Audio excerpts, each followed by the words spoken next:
계속해서 늘어나는 확진자 수, 먹통이 되어버린 보건소 전화. 답답함을 이겨내고 이제 내 건강은 내가 챙겨야 할 것 같아요. 안녕하세요. 오늘도 현실과 이상 속에서 열심히 뛰어다니고 있는 하이바나입니다. 영상이 많이 늦어졌죠? 죄송합니다. 썸네일을 보고 많이들 놀라셨을 것 같아요. 늘어나는 확진자 수 대열에 저도 껴버리게 되었습니다.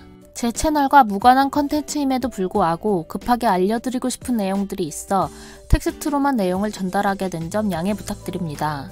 우선 저는 아직도 격리 중이긴 합니다. 다음 주쯤 격리가 해제되는데요. 그 사이에 딱 정부 방침이 변경이 되면서 너무 많은 혼선을 겪었습니다. 저처럼 지금 많은 분들이 혼선을 겪고 계실 것 같아요. 확진자 브이로그, 물품 언박싱과 같은 영상들은 많은 분들이 이미 올려놓으셨으니 패스하고 저는 제가 답답했던 점 위주로 정리하고 풀어드리려고 합니다. 미리 알고 있었으면 좋았을 내용들로만 정리해보았어요. 어느 날 갑자기 목이 칼칼하고 오한기가 오길래 그 주에 무리를 해서 그런가 했어요. 하지만 사람의 감이 설마 싶을 때가 있잖아요. 그래서 자가진단 키트로 3번이나 검사를 했는데 다 음성이 나오는 거예요. 근데 안심이 되기보다는 아닌 것 같은데 라는 마음이 커서 집 근처에서 사비를 내고 사병원에서 PCR 검사를 받았습니다. 역시나 꺼림직한 마음은 틀린 적이 없으니 결과는 양성. 근데 문제는 여기서 시작됩니다. 주변에 알리고 회사에 알리고 등등까지는 다른 분들과 다 같았고 저에게 문제는 PCR을 받았던 병원이 집 근처 병원이긴 했지만 이게 실제 제가 사는 구와 다른 구에 위치해 있는 병원이었다는 것이었어요. 예를 들어 내가 강남구에 산다. 근데 길 건너가 서초구다. 바로 앞에 보이는 병원이 있어 갔는데 거기가 서초구로 되어 있다. 이러면 문제가 되는 거예요. 그럼 일단 그 병원에서 병원이 속해 있는 구인 서초구에 내 정보를 보내고 또다시 서초구에서 강남구로 정보를 보내는 시스템인데 여기서 정보가 누락되거나 늦어지는 경우가 발생한다고 합니다. 그래서 제 기록은 확진받은 3일차까지 넘어가질 않았습니다. 그러니 여러분들은 내가 양성을 받을 것 같다 라는 느낌이 든다면 꼭 PCR 검사를 받는 곳이 내가 살고 있는 구에 속해 있는가를 따져보고 검사를 받아야 합니다. 그래야 좀 더 빠른 진행을 받을 수 있어요. 이건 가족들도 다 마찬가지인데요.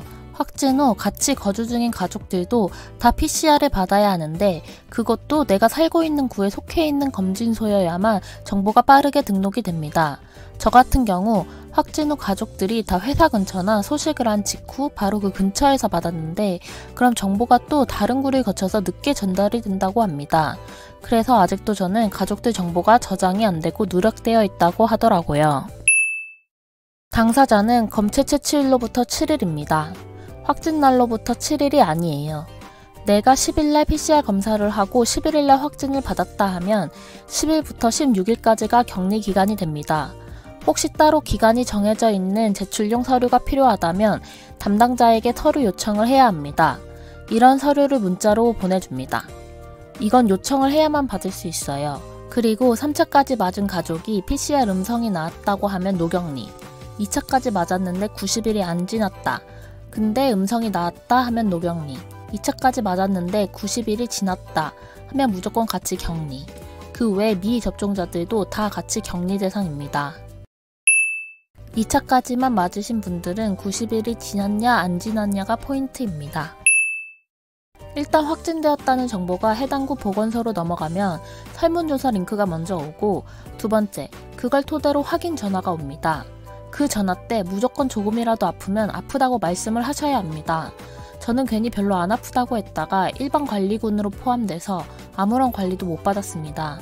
조금이라도 아프시다면 이때 아프다고 증상을 어필하실 필요가 있습니다. 별로 안 아픈 것 같은데 괜히 공무원들 바쁘신데 내가 알아서 하겠다. 나는 일반 관리군으로 포함돼도 괜찮다 싶으신 분들은 저처럼 진짜 각자 도생을 하셔야 합니다. 저는 앞에서 설명드린 이유로 정보가 느리게 전달되어 물품 지원조차 받지 못하였습니다. 저와 같은 분들이라면 우선 쓰레기 봉투 큰 것, 알코올, 살균 스프레이 등의 물품을 준비해야 합니다. 미리 사두는 것이 좋고 양성 판정 받기 전에 구비하지 못했다면 지인분들이나 같이 안 살고 있는 가족들에게 부탁합니다. 그 후 조치는 정부의 재택치료 지침 영상을 보면 됩니다. 고정 댓글에 첨부해 놓을게요.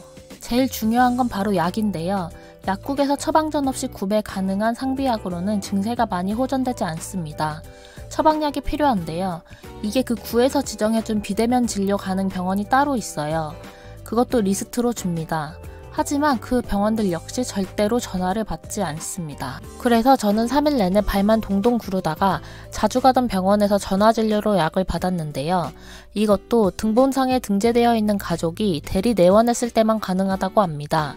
남자친구, 절친 절대 안 된다고 합니다. 현재 보건소 상황은 전화 진짜 100통 하면 한 통 받을까 말까 합니다. 안 되는 전화 붙잡고 발 동동하지 마시고 저처럼 근처 병원이라도 이용해보세요.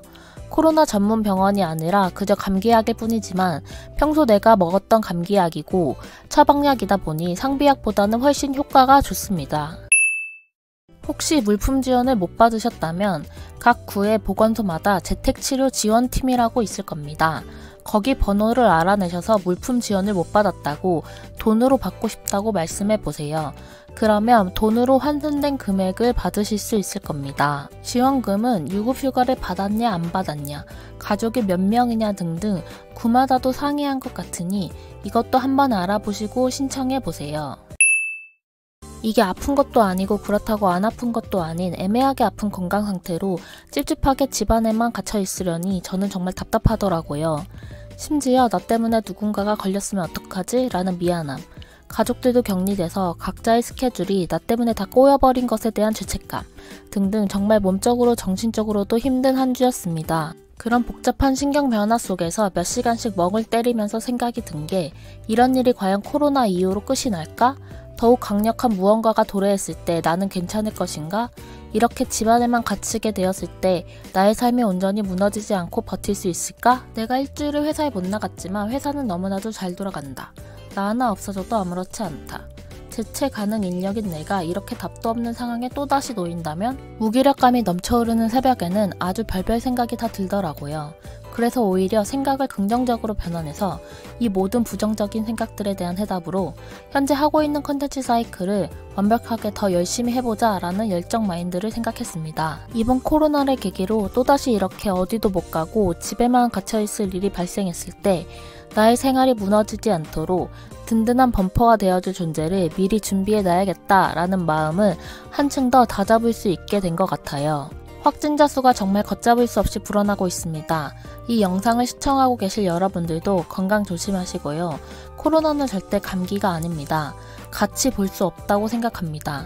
적어도 지금은 건강, 주변의 시선, 마음고생까지 견뎌야 하는 게 너무 많아요.